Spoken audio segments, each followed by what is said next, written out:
नमस्कार, कांटेल की आवाज डिजिटल न्यूज में आपका स्वागत है।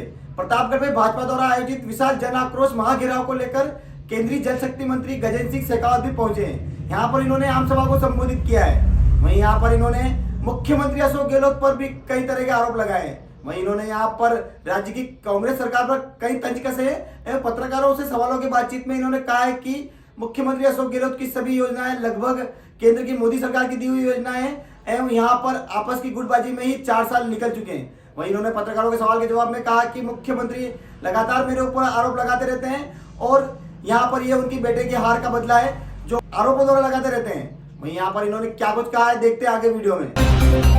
माता की भारत माता की भारत माता की। भारतीय जनता पार्टी राजस्थान द्वारा राजस्थान के सभी जिलों में आयोजित हो रहे इस जन आक्रोश घेराव के कार्यक्रम में, जहां राजस्थान की भ्रष्ट सरकार के विरुद्ध जो जनता का आक्रोश है, जो जनता का गुस्सा है, भय, भूख, भ्रष्टाचार और तुष्टीकरण के इस साम्राज्य में राजस्थान के एक छोर से दूसरे छोर तक, इस प्रतापगढ़ से लेकर के झुंझुनू की धरती तक और गंगानगर से लेकर के हाड़ौती की धरती तक जिस तरह से लोग व्यथित हैं, पीड़ित हैं, दुखी हैं, उनका जो आक्रोश भारतीय जनता पार्टी ने 1 लाख से भी ज्यादा किलोमीटर की जन आक्रोश यात्रा से संकलित किया था, उस आक्रोश को, उस क्रोध को, राजस्थान की जनता के उस गुस्से को अशोक गहलोत की इस गूंगी, बहरी और अंधी सरकार को जगाने के लिए और उसकी आंख में एक चमक पैदा करने के लिए राजस्थान के हर एक कोने में ये महाघेराव रैलियों का आयोजन किया जा रहा है। पिछले लगभग 3-4 घंटे से यहाँ इंतजार कर रहे इस तपती धूप में मेरे सारे प्रतापगढ़ के भाइयों बहनों, मैं आप सबका हृदय पूर्वक आपने जो स्वागत किया यहाँ आने के बाद में भी, और पूरे रास्ते में चित्तौड़ से लेकर के प्रतापगढ़ तक पूरे रास्ते में जिस तरह से आप सब ने स्वागत किया, मैं हृदय पूर्वक आप सबका अभिनंदन करता हूं, आप सबका आभार ज्ञापित करता हूं।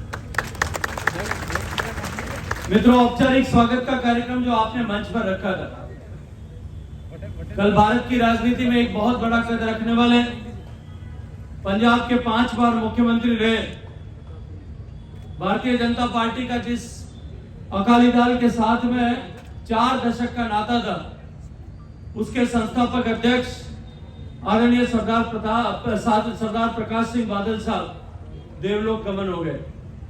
और कल ही के दिन एक दुर्भाग्यपूर्ण घटना में दंतेवाड़ा में हमारे 11 सिपाहियों को, स्थानीय पुलिस के सिपाहियों को आईडी के बम विस्फोट से उड़ा करके उनकी दर्दनाक हत्या कर दी गई। राष्ट्रीय शोक घोषित है और इस शोक के चलते औपचारिक स्वागत का कार्यक्रम आप लोगों ने तय किया था। आप लोगों के मन में बहुत उत्साह भी था, कुछ आप लोगों को दुख भी हुआ होगा, कुछ नाराजगी भी हुई होगी, लेकिन परिस्थितियों के चलते, राष्ट्रीय शोक के सम्मान के चलते हमने इस कार्यक्रम को स्थगित किया। मैं मन पूर्वक आप सबसे क्षमा प्रार्थना करना चाहता हूं। मित्रों, 2018 में राजस्थान की जनता से एक छोटी सी चूक हुई। भारतीय जनता पार्टी का आदरणीय वसुंधरा जी के नेतृत्व में जो शासन था, उस सरकार ने जिस तरह से राजस्थान को फर्श से उठा करके अर्श पर, जमीन से उठा करके आसमान पर पहुंचाने का काम जो आदरणीय वसुंधरा जी के नेतृत्व में भारतीय जनता पार्टी सरकार ने किया था, जिस तरह से निरंतर परिश्रम करके विजनरी योजनाओं के साथ में काम करते हुए भारतीय जनता पार्टी के नेतृत्व में भारतीय जनता पार्टी की वसुंधरा जी सरकार ने आकर के खड़ा किया था, उसी राजस्थान को इस कांग्रेस की सरकार ने जो धोखे का धोखा देकर के जनता को धोखे में लेकर के बनी थी, किसानों को के साथ में छलावा करके कि हम 10 दिन में 10 तक गिनती गिनेंगे, और जो है राहुल गांधी जी ने 1 से लेकर के 10 तक की गिनती गिन करके सिखाई थी। मैंने तो उस समय कहा था कि इनको लगता है कि राजस्थान वालों को गिनती आती नहीं है 10 तक, इसलिए वो 1, 2, 3, 4 पूरी 10 तक गिन के बता रहे थे। 10 तक गिनती गिनते राजस्थान के सब किसानों का कर्जा माफ हो जाएगा। कल चूरू जिले में एक रैली कांग्रेस पार्टी के लोगों ने आयोजित की थी। थोड़े दिन पहले तो आपस में एक दूसरे को गाली दे रहे थे, आजकल कुछ प्रेम हो गया है तो जो है वहां रैली कर रहे थे। मुख्यमंत्री जी मंच पर थे और प्रदेश कांग्रेस कमेटी के अध्यक्ष ये कह रहे थे कि अशोक गहलोत की सरकार ने जो वादा राजस्थान के किसानों से किया था वो वादा निभाते हुए हमने राजस्थान के किसानों का कर्जा माफ कर दिया। भाई मेरा लोकसभा क्षेत्र जोधपुर और जैसलमेर है, सुदूर पश्चिम में, बिल्कुल पाकिस्तान के किनारे पर जाता रहता हूं। एक भी किसान मुझे आज तक ऐसा नहीं मिला जो ये कहते गणपत जी के मेरा कर्जा माफ हो गया। एक भी किसान नहीं मिला। अब यहां जितने प्रतापगढ़ के मेरे आदिवासी और किसान भाई बैठे हैं, आप लोग हाथ ऊंचा करके बताओ कि किसी का कर्जा माफ हुआ है क्या? एक भी आदमी का कर्जा माफ हुआ है क्या? अगर कर्जा माफ नहीं हुआ है तो एक बार दोनों हाथ ऊपर करो वापस और बोलो भारत माता की जय। एक भी कर्जा माफ नहीं हुआ है। मैं इन पत्रकार मित्रों से कहूंगा कि कैमरे को उधर करके दिखाने की आवश्यकता। ये जो झूठ बोल करके राजनीति करने वाले लोग, एक बार झूठ बोला था तब तक तो ठीक था, लेकिन झूठ बोल करके एक बार हमारे को जो घाव दिया, अब बार बार उस पर नमक छिड़कने का काम भी ये कांग्रेस की सरकार करेगी। ये युवा साथी जो खड़े, अभी आदरणीय जिलाध्यक्ष जी जब बात कर रहे थे तो ये कह रहे थे कि कोई खड़ा नहीं रहेगा पत्रकारों के अलावा।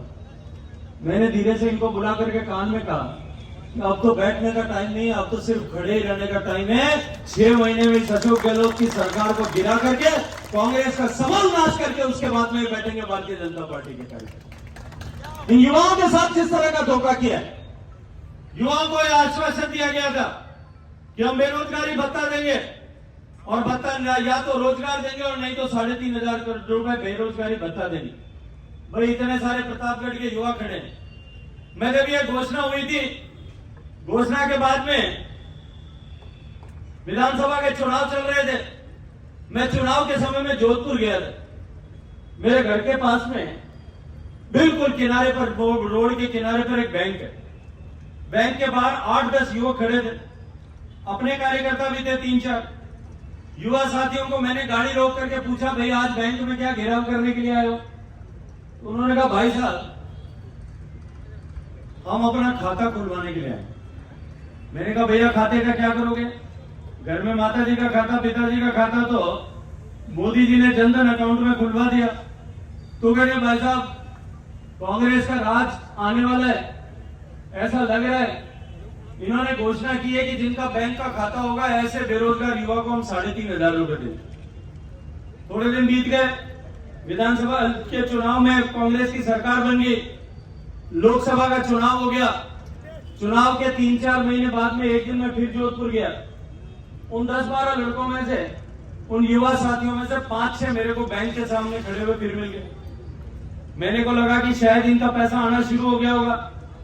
कांग्रेस की सरकार को, जो सरकार गाजे बाजे के साथ में धोखा देकर के बनी थी, चाहे बनी थी, उस सरकार को मुंह पर थप्पड़ मार करके और लोकसभा में 25 की 25 सीटें मोदी जी की को प्रधानमंत्री बनाने के लिए राजस्थान की जनता ने जिता करके भेज दी। मेरे को एक दिल्ली में पत्रकार ने कहा कि भाई साहब चुनाव के बाद में 6-12 महीने बाद में सरकार से नाराजगी लोगों की हो जाती, लेकिन चुनाव के 3 महीने बाद में, अगर 3 ही महीने बाद में सरकार को इस तरह से नकार देंगे तो ऐसा ही है कि कोई टावर लो ब्याह हुए और ब्याह हुए 3 महीना बाद में लुगाई बोले एक देर घरों काट दे। मैंने उन युवा साथियों से पूछा गाड़ी रुकवा करके कि भैया आज बैंक में कैसे आया, तुम्हारे पैसे आ गए क्या? तो कहा भाई साहब पैसा तो ना आया, 4 महीना में मिनिमम बैलेंस का 50 रुपया कट गया, जो 500 जमा कराया वो 400 रह गया, जो भाषा लेवा आया यहाँ में तो देवा का लखन बनने लगा। ऊंट का पग तो पालना में ही दे गया। राजस्थान के युवाओं के साथ में धोखा किया, राजस्थान की माताओं बहनों के साथ में धोखा किया।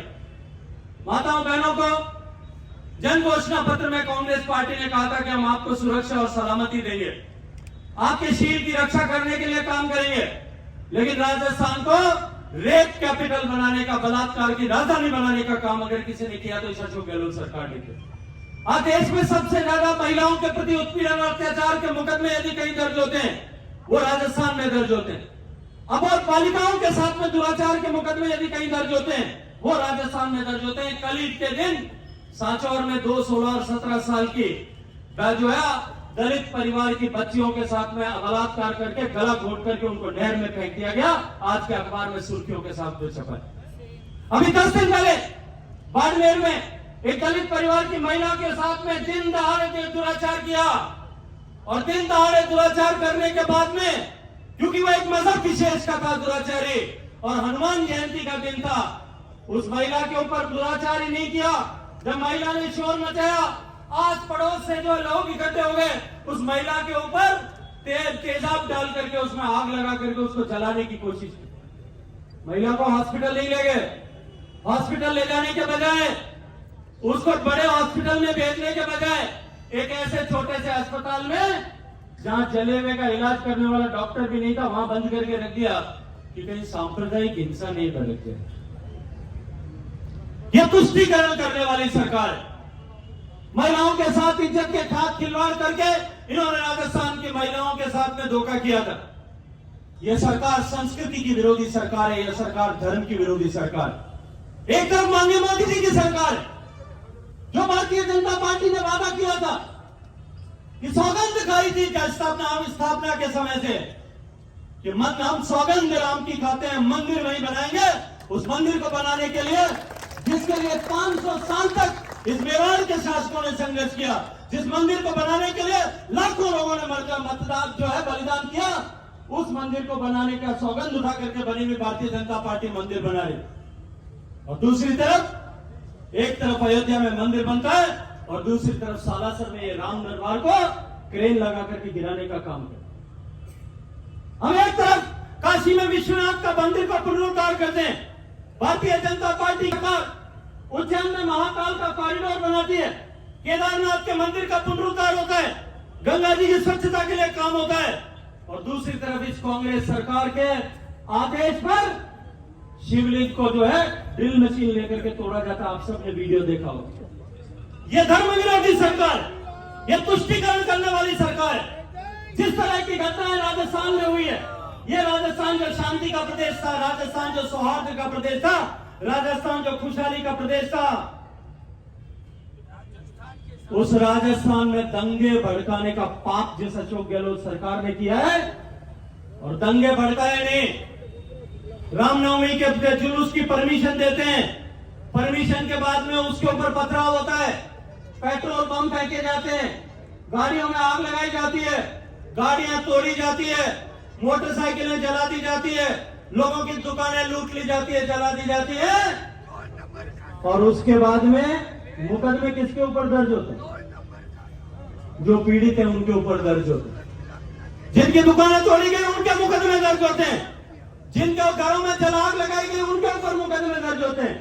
मुकदमे दर्ज करने में तुष्टीकरण होता है, भेदभाव होता है, गिरफ्तारी में तुष्टीकरण और भेदभाव होता है, कार्रवाई करने में तो जो है तुष्टीकरण और भेदभाव होता है, चालान पेश करने में तुष्टीकरण और भेदभाव होता है, मुआवजा देने में तुष्टीकरण के चलते भेदभाव होता है, और रिहाई में भी तुष्टीकरण के चलते भेदभाव होता है। इसलिए ऐसी ताकतें जो समाज को बांटने वाली ताकतें हैं, उन बांटने वाली ताकतों के हौसले बुलंद होते हैं।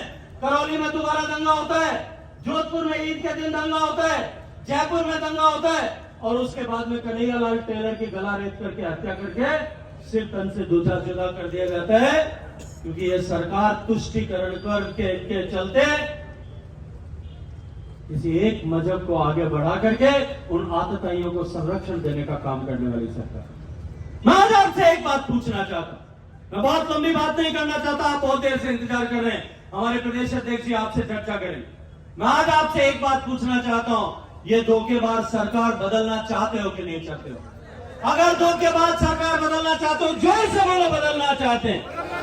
ये तुष्टीकरण करने वाली सरकार ने जो पाप किया, इस पाप को समाप्त करना चाहते हो कि नहीं करना चाहते हो? ये युवाओं के साथ धोखा करने वाली सरकार को हमेशा हमेशा के लिए राजस्थान से विदा करना चाहते हो कि नहीं करना चाहते हो?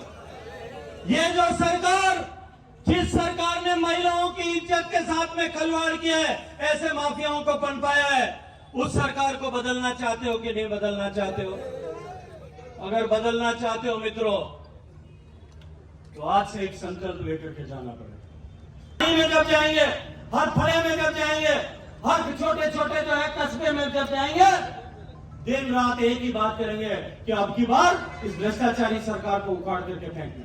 इस संकल्प के साथ यदि हम सब यहां से जाते हैं तो निश्चित रूप से मैं ईमानदारी के साथ में कह सकता हूं, जिम्मेदारी के साथ में कह सकता हूं कि अब की बार राजस्थान में जिस तरह का माहौल है, मैं जोधपुर में देख रहा था, मैं कोटा में देख रहा था, मैं बीकानेर में देख रहा था, और अभी आज जब मैं मेवाड़ में आकर के देख रहा हूं, राजस्थान में सब दूर राजस्थान की जनता ने मानस बना लिया है। और अब की बार राजस्थान की जनता इस अशोक गहलोत सरकार के साथ साथ में कांग्रेस को परमानेंट विदाई देने वाली है।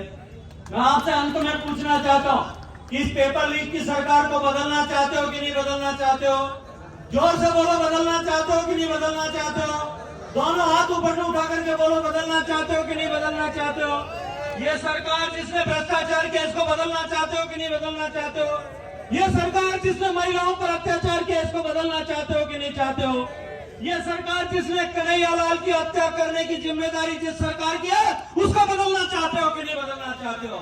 ये सरकार जिसने युवाओं के प्रति अपराधी जो सरकार है, इसको बदलना चाहते हो कि नहीं बदलना चाहते हो? ये सरकार जो तुष्टीकरण करती है, इसको बदलना चाहते हो कि नहीं बदलना चाहते हो? अगर बदलना चाहते हो तो संकल्प की मुट्ठी बंद करो, पूरी ताकत के साथ में मुट्ठी बंद करो और तय करो कि आज से लेकर के हम जिस दिन तक चुनाव नहीं हो जाता, न रुकेंगे, न झकेंगे, न थमेंगे, और इस कांग्रेस सरकार को हमेशा हमेशा के लिए उखाड़ करके फेंकेंगे। बोलो भारत माता की, भारत माता की, भारत माता की।